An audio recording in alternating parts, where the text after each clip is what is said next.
Ես ողջունում եմ մեր բոլոր ռադիոլսողներին եւ ռադիոդիտողներին, դուք դիտում եւ լսում եք Գործարար Ալիքը, տաղավարում աշխատում է Լիաննա Խաչատրյանը, այսօր մեր հյուրն է մշակութային մարդաբան Աղասի Թադևոսյանը, բարև ձեզ։ Բարև ձեզ։ Պարոն Թադևոսյան, օրեր առաջ այնպես ստացվեց, որ դիտեցի ձեր հաղորդումը, հաղորդում, որի հյուրն եք դուք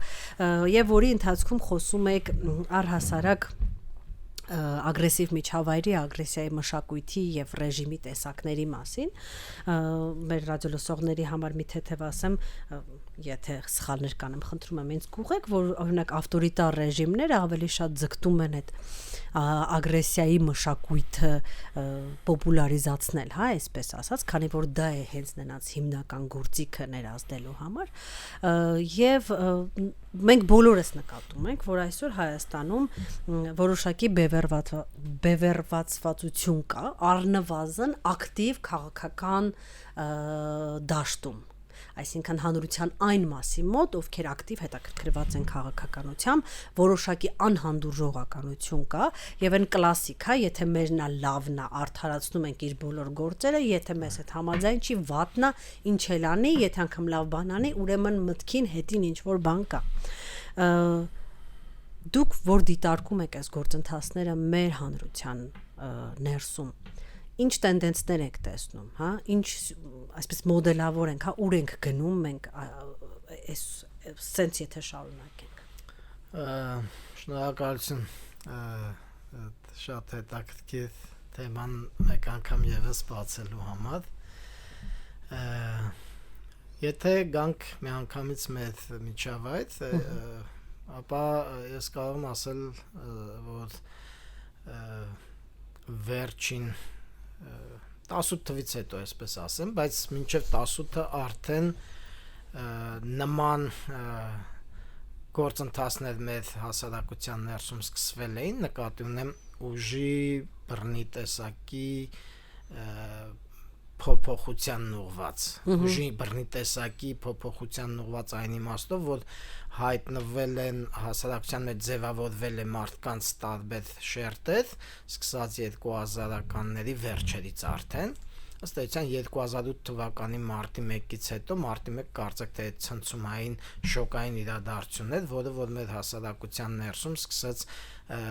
տարբեր խմբերի ներսում, այդ ժամանակ ես մասնակցել եմ այդ շատ ակտիվացան առանձին քննարկումները, որոնք որ հենց այդ բռնության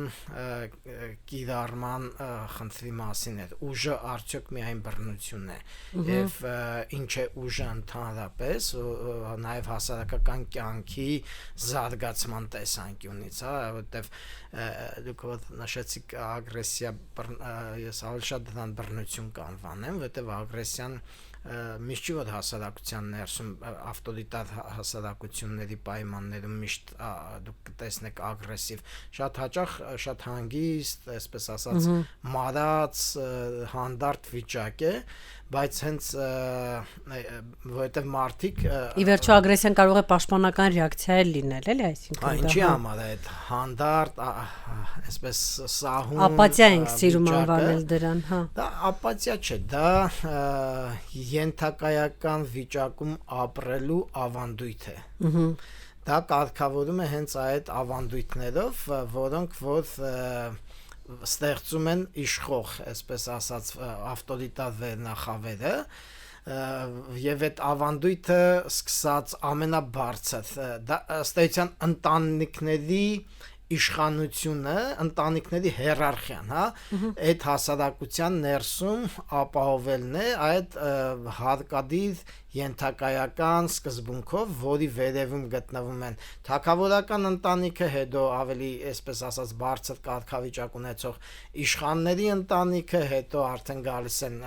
գյուղական, ասենք, զորբաների ընտանիքն է, հետո ավելի, որը որ շատ տղաներ ունի, ուժեղ են, այսպես ասած, կարող են մյուսներին ջրի հերթում ծեծել եւ ջրի հերթը ջուրը իրենց բակ տանել, տենց բաներ մեր ավանդական շրջանի գյուղերում շատ է եղել, տենց շատ շատ հետաքրքիր հետազոտություններ կան ազգագրական հենց համայնքային կյանքին վերաբերող, իհարկե միշտ չի որ զոր բաները բոլորին ծեծել են, բայց երբ որ պետք է եղել իրենց այգին կամ իրենց հողամասը ջրել, իրենք շատ դեպքերում խախտել են, այսպես ասած, համայնքի կարգը, հա։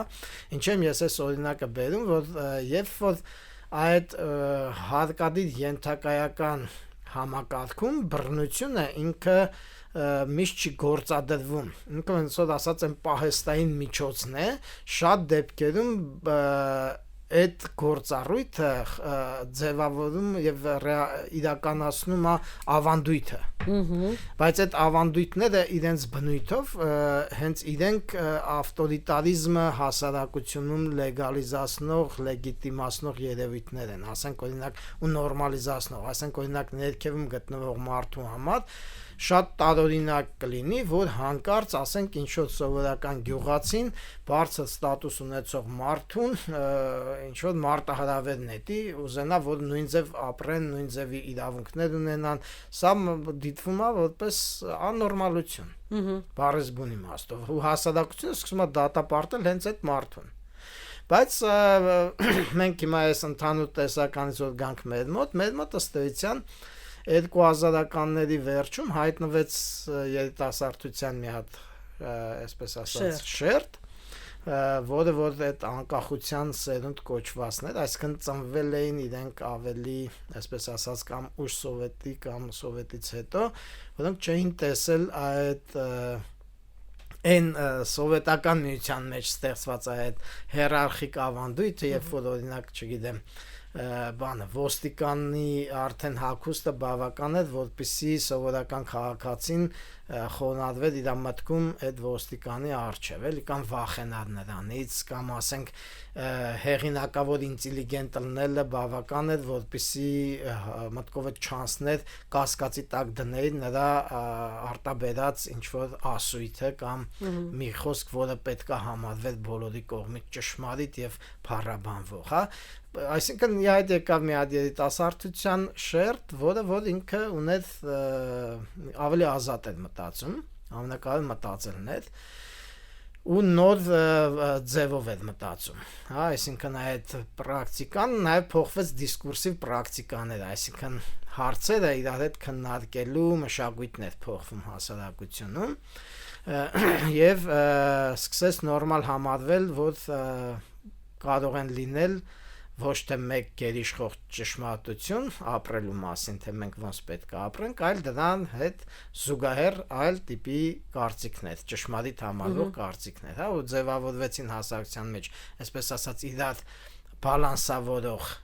կենտրոններ, որոնք աստիճանաբար հենց իրենք ձեռք էին բերում դառնում են ուժային կենտրոններ, ինչի համար, որովհետև այդ բռնատիրական համակարգում իշխանությունը ինքը նաև ձևավորվում ու պահպանվում է հենց այդ միակ ճիշտը համարվող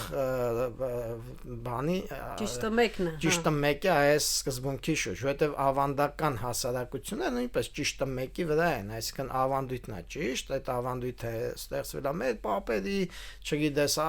աստվածային, սրբազան ու ոչ ոք իրավունք չունի դրա ճշմարտացիությունը կասկածի տակ դնի։ Իհարկե այստեղ խոսքը նրա մասին չի, որ հասարակության մեջ պետք է ավանդույթը բացասական դերակատարություն է իրականացնում, այլ խոսքը նրա մասին է, որ կան ավանդույթի տարբեր տեսակներ, կան այսպես ասած ավտորիտար ավանդույթներ կամ դեստրուկտիվ, որոնք որ ինչ որ մի պահ իրենք դրական դերակատարություն են հասարակության կյանքում, բայց հետո իրենք ֆունկցիոնալ առումով կոչվում են իրենց դրական դերակատարությունը, բայց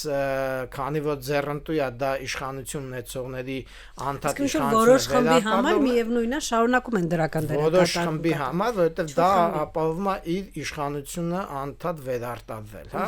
պահպանել այդ իշխանությունը, եւ այդ ավանդույթները կարող են ասենց ասած սիրուն փաթեթավորվել հայրենասիրական գաղափարներով, մյուսները արդեն համարվեն, որ եթե իրանք այս ավանդույթը կրողներն են, իրանք հայրենասերներ են, ասենք, իսկ մյուսները, ովքեր որ դուրս են եկել օրինակ իշխանի կամ իշխանություն ունեցող խավի հեղինակության դեմ ու կասկածի տակ են դնում, ուրեմն նրանք հայրենասերներ չեն, նրանք փորձում են քայքայել մեր անդորը, մեր հասարակությունը, բայց բառնա որ նրանք ոչ թե փորձում են քայքայել հասարակություն, այլ նրանք փորձում են հասարակության մեջ նոր, այսպես ասած, բաներ դնել, վերաբաշխել լծակների, հարցադրումներ, որոնք կարող են այդ հասարակության զարգացման նոր մոտեցումներ են, որը որ այն հին իշխանություն ունեցողներին զրկում է իշխանությունից, բայց հասարակությանը լայն առումով մղում է առաջ։ Եվ այստեղ է, որ մենք արժի խոսենք ուժի տարբեր տեսակների մասին, հա, որտեղ սա հասարակական գիտություններում կա ուժի տարբեր տիպերի մասին, այսպես ասած, մոտեցումներ, հա։ Ուժի մի տիպը հենց այն տիպն է, որ ինքը ընդհանրապես բռնության վրա է կառուցված, եւ իր նպատակը այնտեղ կա այտենց մի հատ հասկացություն, երբ որ ուժը կուտակվում է մի տեղում, ինքը թուլացնում է մնացածին, այսինքն զրոյացման սկզբունքով է։ Ինչքան դու զրոյացնում ես մյուսի ուժը, այնքան ուժեղանում է քո ուժը, հա, դա բռնատիրական ավտորիտար ընդհանրապես համակարգում է այդ սկզբունքը աշխատում, եւ այս ուժը ըստ էության ինչ է իր բնույթով, ինքը դեստրուկտիվ ուժ է, այն իմաստով, որ ինքը զրկում է հասարակության մնացած հատվածին իր ուժերի հանդեպ հավատից ու վստահությունից եւ իր հիմնական գործառույթը ստիպում է տեսնել ծառայությունը այն նրանց, ովքեր որ կուտակել են ուժը իրանց ձեռքին, հա։ Այսինքն իրենք կորզող տիպի էլիտաներ են ձևավորվում, կորզող են իմաստով, իրենք սկսում են ուղղակի բռնությունը կիրառելով կորզել հասարակության հարստությունը, անդադ վերարտադրելով իրենց մնացածին պահելով անդադ այդ գոյատևման մտածողության մեջ, հա։ Այստեղ նաև այս տիպի ուժը եթե գերիշխում է հասարակությունում, հասարակության մեծ մասի մոտ այդ գոյատևման ստրատեգիան է մարդկանց կյանքում, այսինքն որ ասում է սենց էլ մնա լավ է, յոլա ենք գնում, լավ է, գոհենք յոլա ենք գնում, չէ՞, մեր հասարակություն մենք շատ ենք լսել սենց արտահայտություններ, վերջի տարիներին հատկապես ջահելության մեջ այդ արտահայտությունները վերանում են կարծեք, թե լավ է որ վերանում։ Ուժի մյուս տեսակը այն է, որ ինքը ավելի ընդունված է անվանել սենց բան ուղղված ինչ-որ մի բան ստեղծելուն։ Այսինքն ոչ թե պահել սեփական իշխանություն, այլ մի բան ստեղծելու համար կենտրոնացնում է մարդկանց տարբեր տեսակի, կոնսոլիդացնում է այդ մարդկանց ներուժը։ Իր ամբողջ բանը, տրամաբանությունը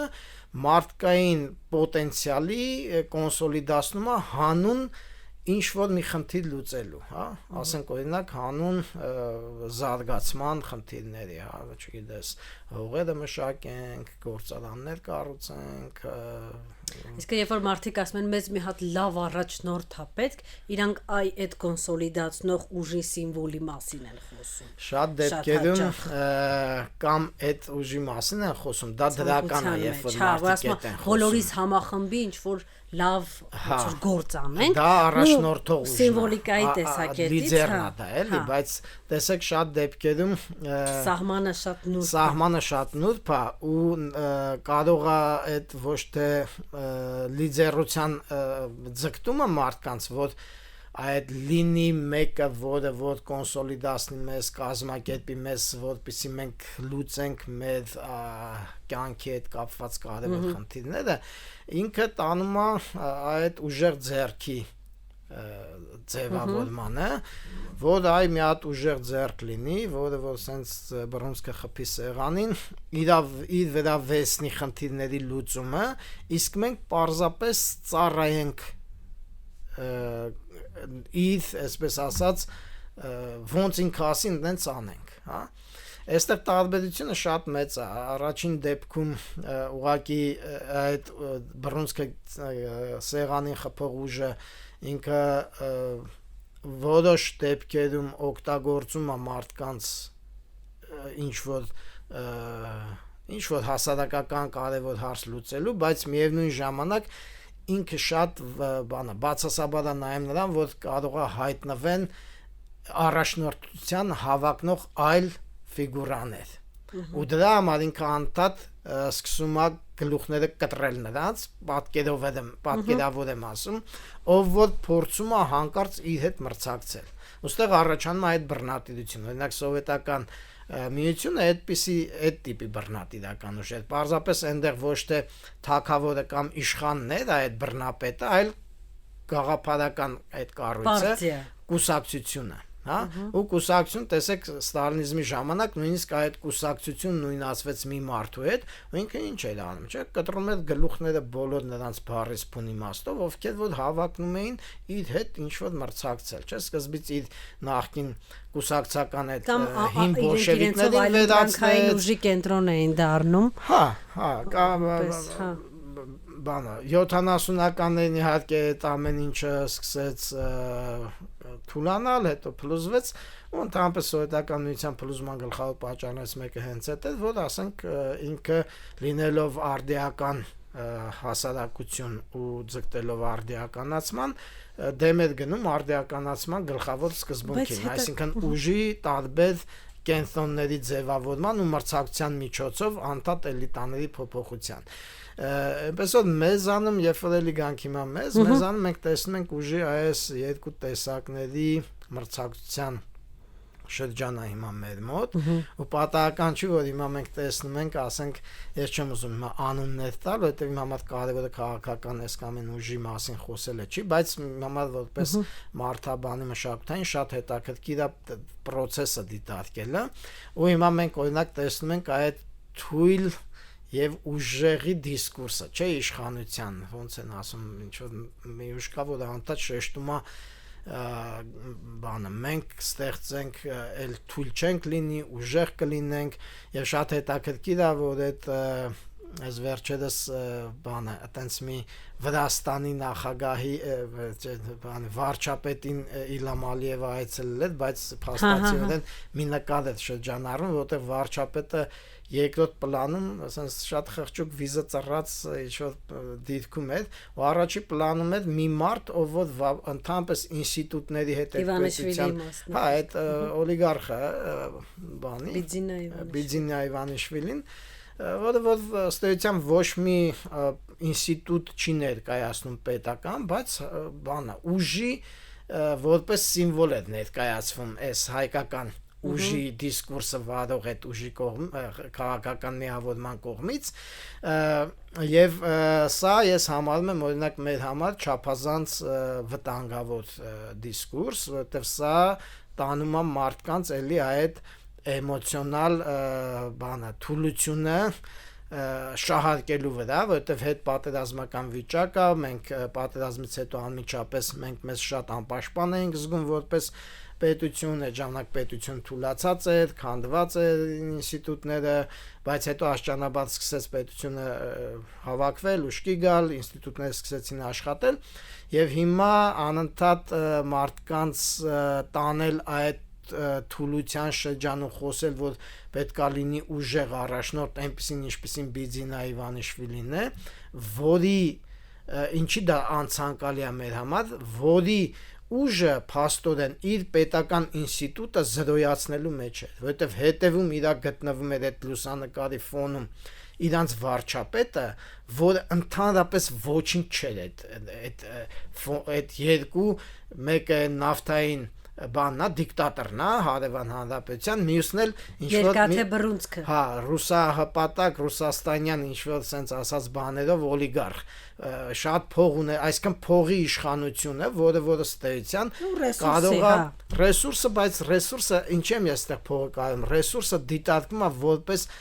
անձնական հարստությունն է ռեսուրս դիտարկվում ու ապավինել մի մարդու, ով որ իր անձնական հարստությամբ կարող է դիտվել որպես ուժեղ, բայց իրականում այստեղ երբ որ ինչ եմ ես այս խնդիրը խոսում, որովհետև այս հարցը շատ լավ քննարկվում է Տարոն Աճեմօղլու այդ ինչու են պետությունները փլուզվում այդ գրքում, որտեղ ինքը ցույց է տալիս հենց այդ ուժեղ պետություն, որն է ուժեղ պետությունը, երբ է պետությունը հաջողվում եւ երբ է պետությունը փլուզվում, բան fail լինում, չէ՞, այդ fail լինելը փլուզվել տալ կանենք հայերեն, հա, երբ որ ուժեղ պետությունը այն պետությունն է կլիներ, որ այդ պատկերով այդ լուսանկարով բացատրեմ, Երբ որ հետևի պլանում չլինի ինստիտուտը ներկայացնող ֆիգուրան, Բիձինա Իվանիշվիլին կլիներ առաջի պլանում, որովհետև ուժեղ պետությունը տալոն հաջողվելու, ուժեղ պետության դեպքում ինստիտուտներն են ուժեղ։ Անձերը այդ ուժեղ բռունցքը գնում է լրիվ հետին պլան ու ինքը օրինակ իր գրքում բերում է շատ օրինակներ, թե ինչպես օրինակ Մեքսիկայի ու Միացյալ Նահանգների համեմատությունն է տանում, այնտեղ մի քաղաք կա, որի մեջտեղով է անցնում սահմանը, մի մասը մեքսիկական է, մի մասը ամերիկյան։ Ամերիկյան մասը այդ քաղաքի ուղղակի ծաղկում է, ամեն ինչ եւ կրթությունն է, եւ դպրոցներ կան, եւ ասենք ամեն ինչ մարդիկ շատ լավ են ապրում, իսկ մեքսիկականը աղքատությունից քայքայված վիճակում է, բայց այդտեղ կա մեքսիկացի մուլտիմիլիարդատեր, ով որ այդ ուժեղ ֆիգուրան է, բայց այդ իր ուժեղությամբ ինքը հանդերձ ինքը երկիրը աղքատության է հասցնում, ինչի համար, որովհետև սահմանափակում է այդ ուժը մյուսների ներառվելու տնտեսական process-ներ ներգրավելու հնարավորությունը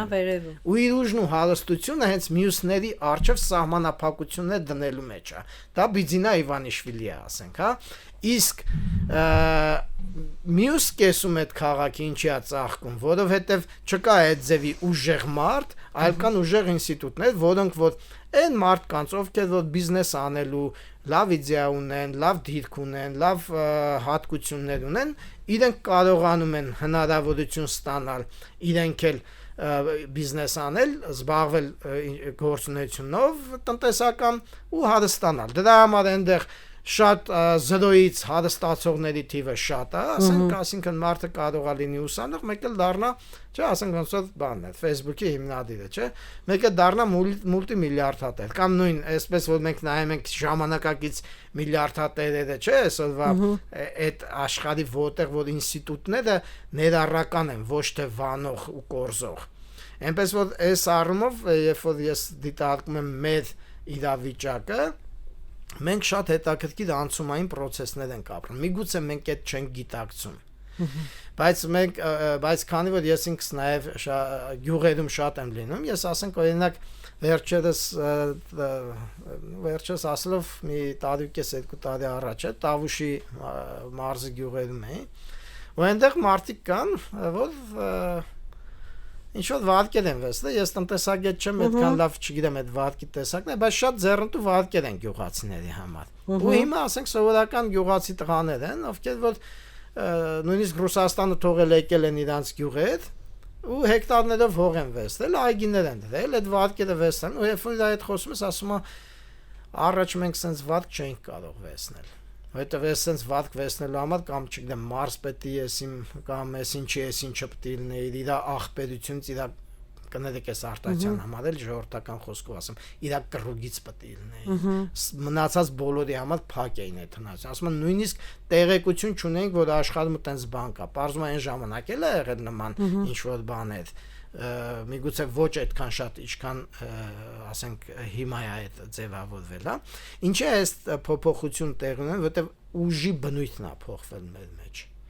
Այն ուժը, որը որ կորզող ուժ է, վանող ուժ է, ինքը թուլացել է։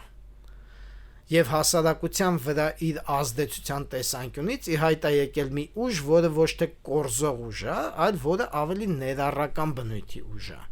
Եվ ընդհանրապես այս ուժի երկու տարբեր տեսակի պայքարը շատ հետաքրքիր է, որովհետև ներառական բնույթի ուժը ինքը անդադ հնարավորինս շատ անդամների հասարակության ներուժը կիրառելու, ներգրավելու հիմքի վրա է ձևավորում ուժի աղբյուրը։ Ու դրա համար շատ կներեք այդ տիպի հասարակությունները պարզվում է իրականում իրենք շատ ավելի ուժեղ են նաև միջազգային հարաբերությունների տեսանկյունից, քան այն հասարակությունները, որոնք իրենց կառուցում են իրենց հիմքում դնում են ավտորիտար այդ բանը վանող կորզող ուժը, երբ որ ինչ որ մի խումբ ինքը sense կորզելու շնորհիվ ուժ է հավաքում, իսկ մնացածին օգտագործում է տարբեր տեսակի, այսպես ասած, պատումներ, պատմություններ, հեքիաթներ օգտագործելով, ոնց որ ասում են մարդկանց գլուխը յուղելու միջոցով, անդադ իրենց այդ բանը, շուրջը այդ մարդկանց պահելու միջոցով։ Դե հիմնականում հիմա շատ հետաքի տրանսֆորմացիոն Դե հենց այդ տրանսֆորմացիայի մասին է ուզում խոսալ, մենք ժամանակին երկու կետ, հա, այստեղ նշեմ, նախ առաջին հերթին երբ կարդում ես օրինակ քաղաքագետների, որոնք այդ ձեր ասած ռեժիմներն են ուսումնասիրում, իրանք որոշ քաղաքագետներ այդուհանդերձ եկել են այն հետևությանը, որ ավտորիտարիզմը դա ինքնակազմակերպման, հա, պետության կազմակերպման այն ձևն է, որը ինքնաբերաբար տեղի է ունենում, եթե ոչինչ չանես։ Հա, ինչ որ առումով ամենաբնական տարբերակն է, այսինքն եթե ոչ ոք դրա դեմ ներսից չպայքարի,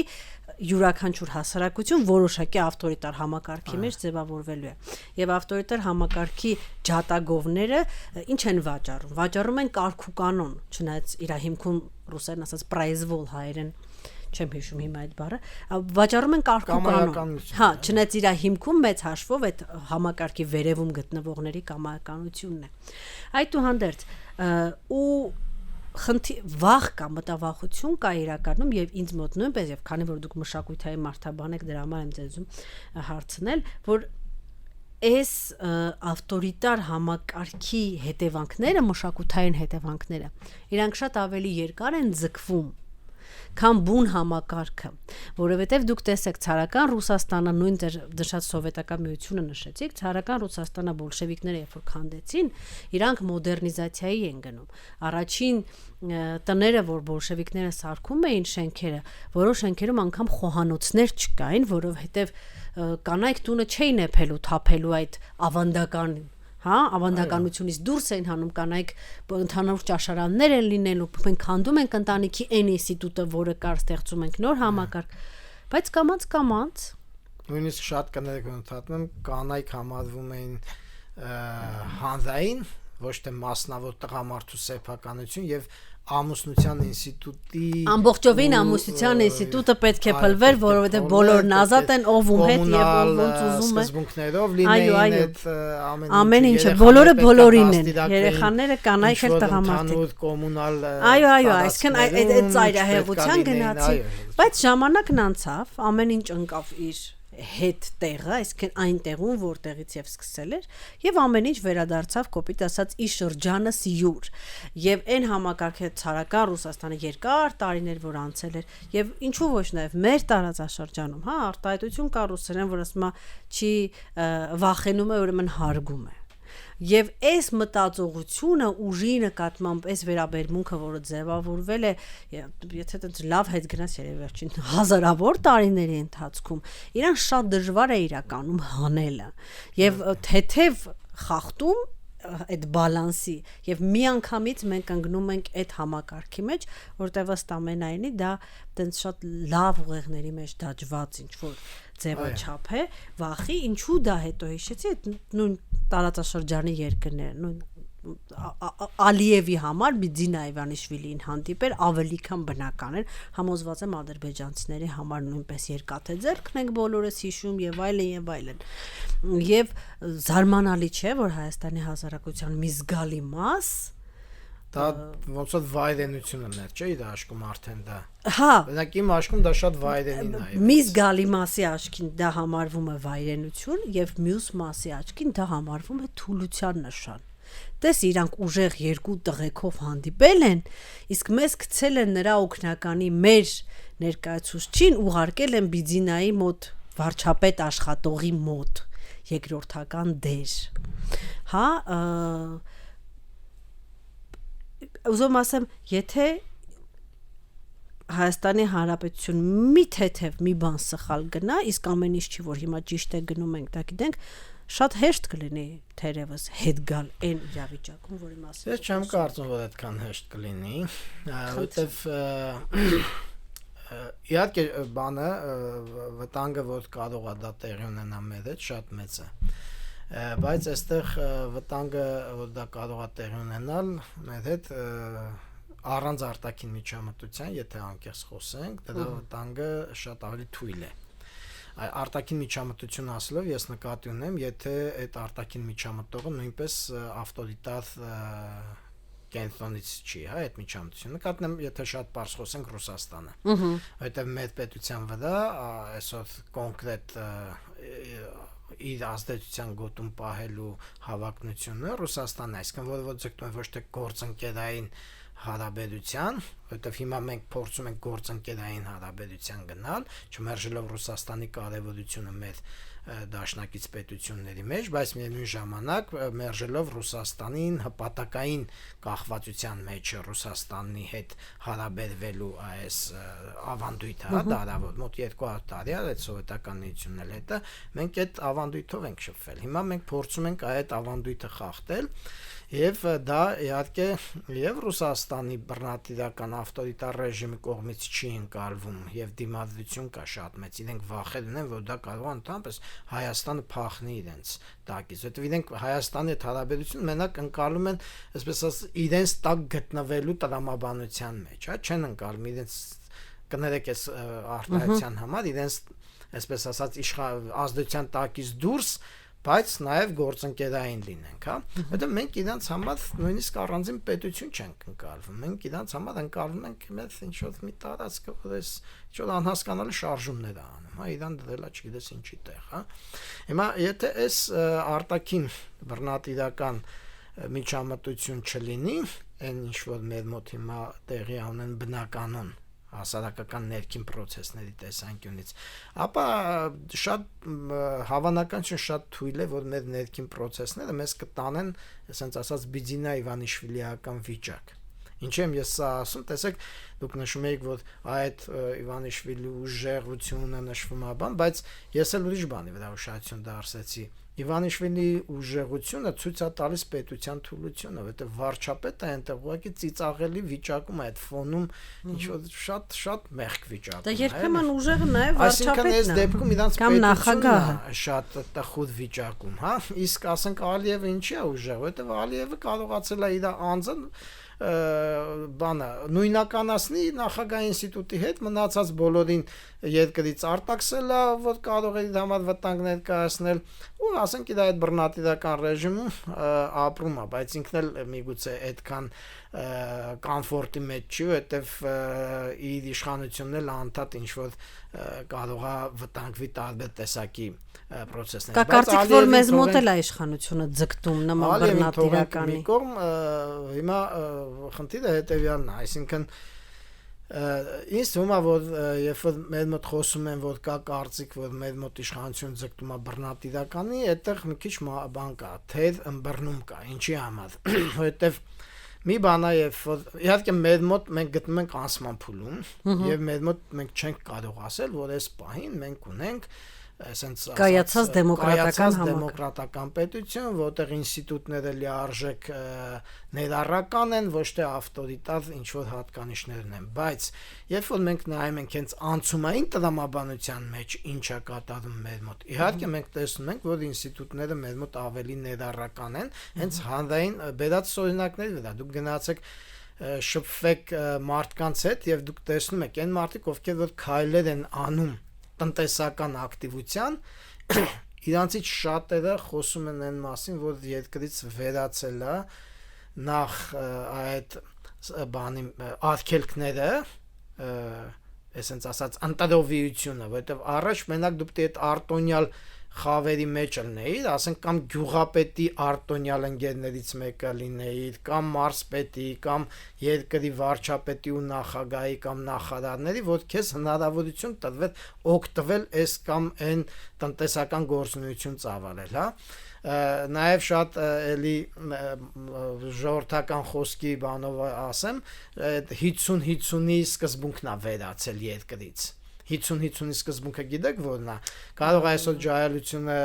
չհասկանա այդ ինչա, բայց գոյություն ունեց Սերժ Սարգսյան, երկրի նախագահ, որը ուներ, այսպես ասած, եղբայր, բանը, տխրահարչակ այդ Սաշիկ Սարգսյանը, չէ՞։ Այս Սաշիկը այդ 50-50-ի բանն էր, էլի միշտ երբ որ ասում են գալիս է եւ բիզնեսներին հայատել է, բիզնեսը թողում էին մի քիչ կայանար, աճեր, հետո հայտնում էր Սաշիկը կամ իր, այսպես ասած, բանակն ասեն, Սաշիկ ասելով ես պատկերավոր եմ ասում, սիմվոլիկ, հայտնում է տեղական Սաշիկը, որը որ այդ մարդու առաջ խնդիր էին դնում կամ քո բիզնեսը պետք է լինի կամ դու պետք է կիսվես մեր հետ ինչի համար պետք է կիսվես կլասիկ է ինչի կիսվես ինքը ոչ մի մասնակցություն չի անում ասում է ես ապահովում եմ այդ ուժեղ երաշխավորի ինստիտուտն է էլի այստեղ ես ապահովում եմ քո տնտեսական անվտանգ գործունեությունը եղբայր դու ինքդ գալիս վտանգ ես ներկայացնում հետո այդ քո ինչ որ մարդիկ ես ուղարկում որ գանես մարդուն կյանքը թունավորեն բիզնեսին ինչ որ բաներ դնեն վտանգներ բան ահազանգեր տան բան թե եթե դու հանգարտ չմուծվես մենք այստեղ չես կարա գործ անես մեկ էս թաղի լավ տղեն կգա քեզ կխանգարի մեկ չգիտեմ մի հատ գողական կգա քեզ կխանգարի մեկ մի հատ պաշտոնյա հարկայինից կգանա անդադ քեզ ինչ որ կանհանգստացնեն համա որ դարդու ցավից բրցնես արի ես կամ քո բիզնեսի փայատը դառնամ իսկ ես ով եմ ես կամ չգիտեմ ԱԱՑ-ում եմ աշխատում ես կամ գյուղապետարանում եմ աշխատում ես կամ մարզպետարանում եմ աշխատում կամ էլ թե չէ իրականում Սերժ Սարգսյանի եղբայրն եմ հա եթե մեծ բիզնես է իհարկե այդ երևույթները մեր կյանքում համարյա թե զրո այսինքն չկան համարյա էլ չէ չկան ուղղակի այդուհանդերձ կա բողոք այդուհանդերձ կա բողոք որովհետև ես էլ եմ ասում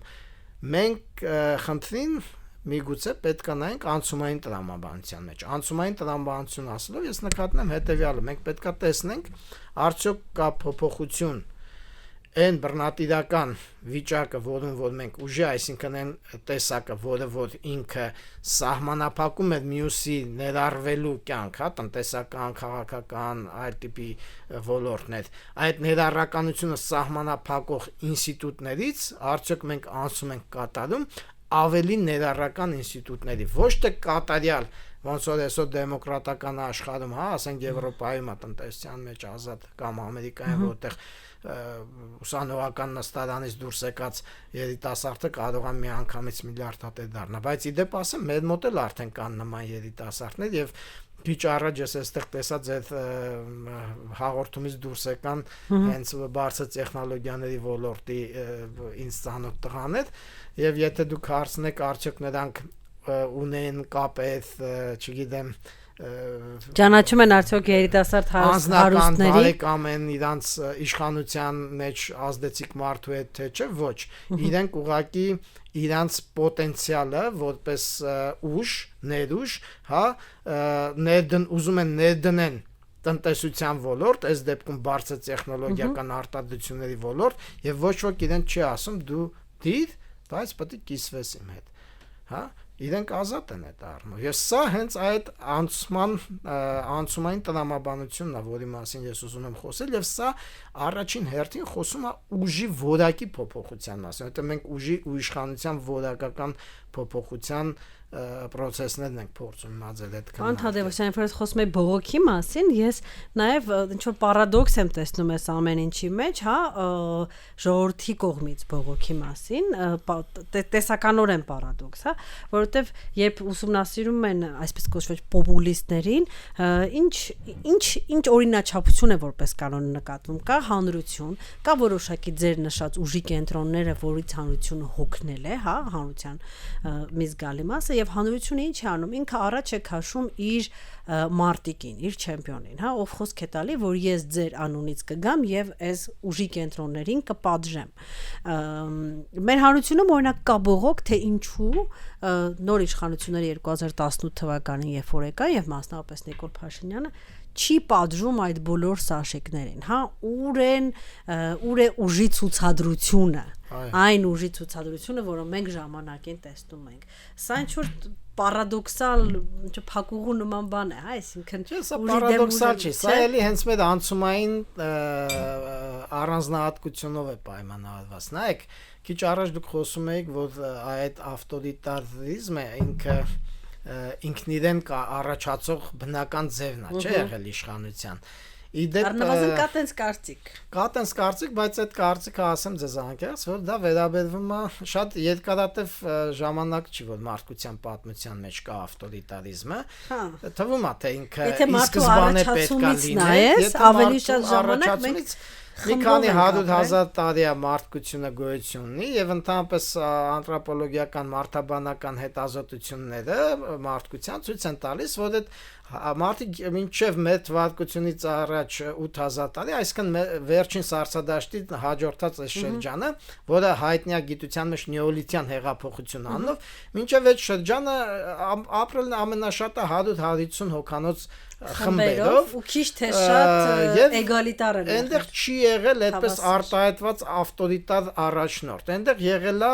ռացիոնալ ավտորիտարիզմ, այսինքն այն մարդը, տղամարդը, դե տղամարդկային են եղել հիմնական, եւ այն կինը, ով որ լավ հավաքիչ է եղել, եւ այն տղամարդիկ, ովքեր որ լավ որսորդներ են եղել, այսինքն գործով իրանք ապացուցել են, իրենց այդ մարդիկ հենց որսի ժամանակ պարզապես տվել են առաջնորդելու հնարավորություն, բայց հենց որսի գործողությունը բրծել է, այդ մարդը սովորական բոլորին հավասար համայնքի անդամ է եղել, այսինքն որևէ ձև ինքը այդպես իշխանական ավտորիտարիզմի մեջ հաշվով վերջին 5000 տարվա պատմության ինչի համար, որովհետև սեփականության գաղափար չի եղել։ Սեփականությունը առաջացել է այդ նեոլիթյան հեղափոխությունը ինչ էր, նստակյացության անցումից, երբ որ առաջացավ երկրագործություն եւ անասնապահությունը։ Այսինքն երբ որ առաջացավ մի բան, որը որ կարելի է տիրել որպես սեփականություն, ու հետո ունենալ հարստություն։ Եվ ավելացված արժեք սկսեց։ Այո, եւ այդ ժամանակից սկսեցին ձևավորվել այդ արտահայտված ավտորիտար առաջնորդները, որոնք որ հետագայում դա բազմաթիվ այդպես տրանսֆորմացիաներով ավելի բյուրեղացավ, եկավ հասավ մեր ժամանակաշրջաններ համարյա, հա, այսինքն 1200-ականից Անգլիայում սկսեց դա ճեղքեր տալ։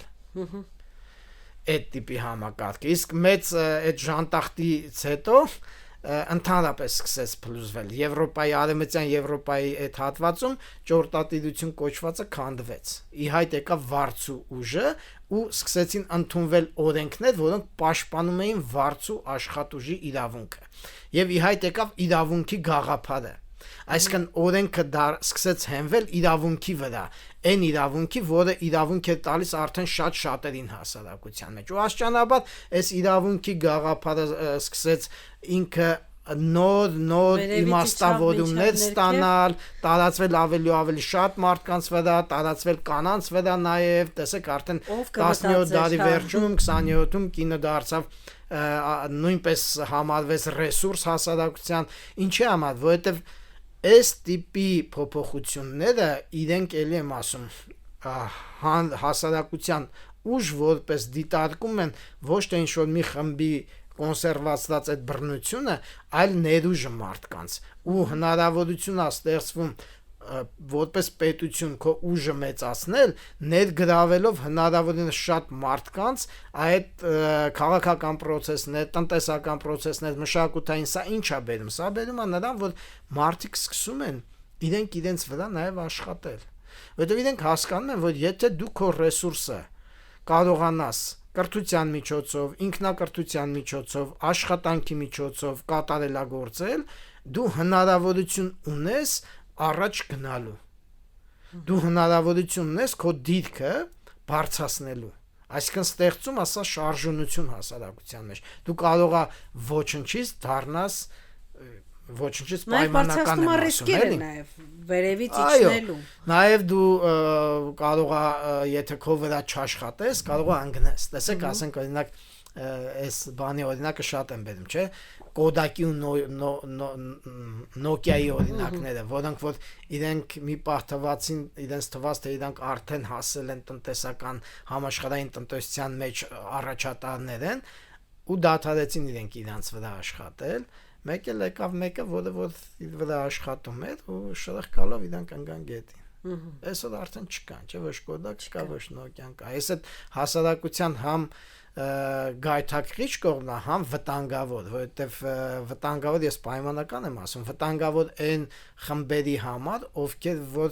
կանգնում են տեղում, իրանց թվում է, որ իրանք արդեն հասել են մի բանի, էլ կարելի է առաջ չգնալ, էլ կարելի չզարգանալ։ Ալիսայի հրաշքների աշխարհում էր, չէ՞, որ ասում է տեղում վազել, որպեսզի մնալ տեղում, հա։ Այդ շարժման գաղափարն է, էլի, շատ հետաքրքիր է, կներեք, որտեղից ժողովրդական բան օրինակներ հիշեցին, ես իմ վրա շատ ազդել է իմ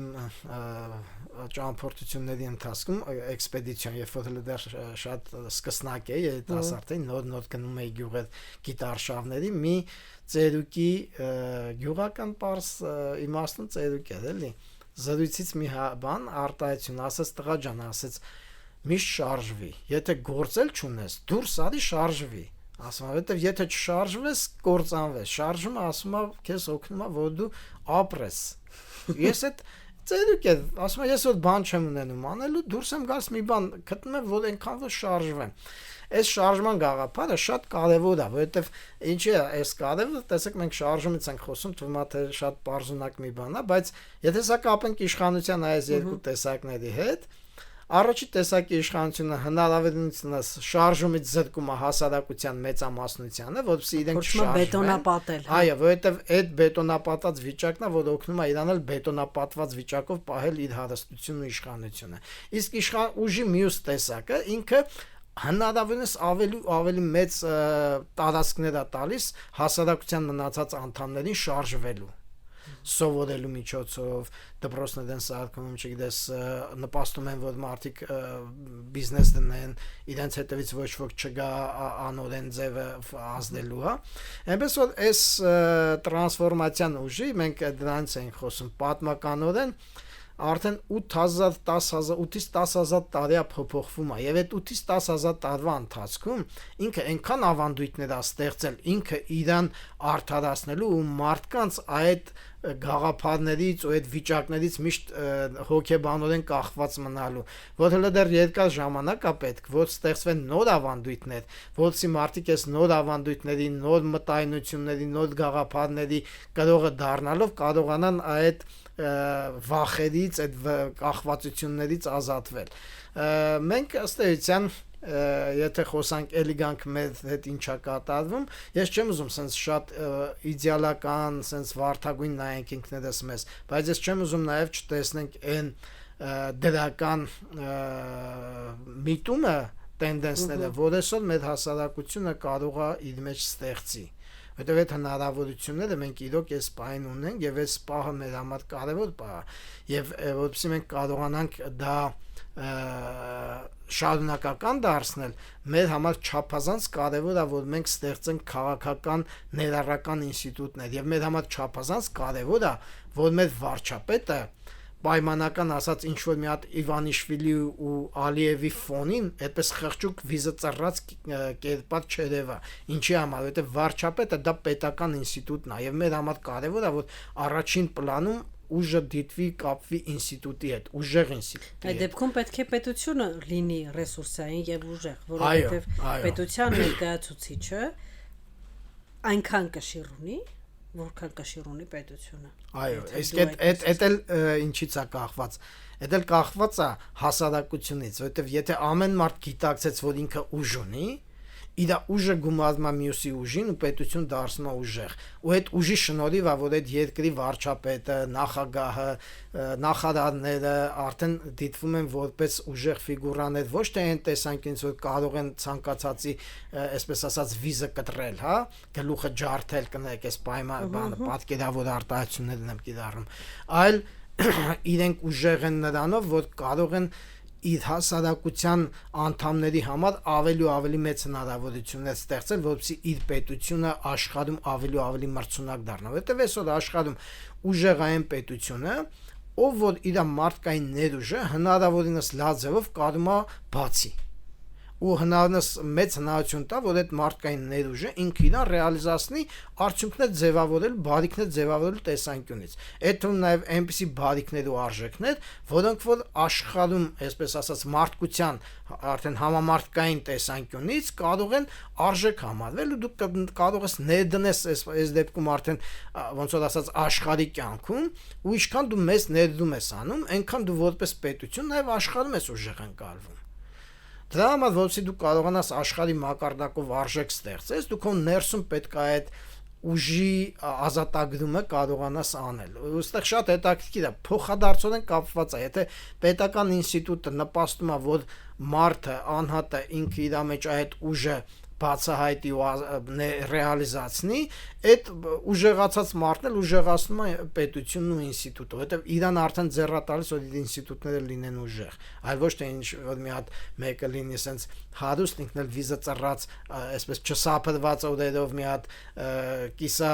չգիտեմ, էժան մաշված մի հագուստ հագած մեկը, որը վիզը ծռած սպասում է, թե այս բարերարը իրեն ինչքան կոպեկ պետքա տա, որ ինքը ասենք բանը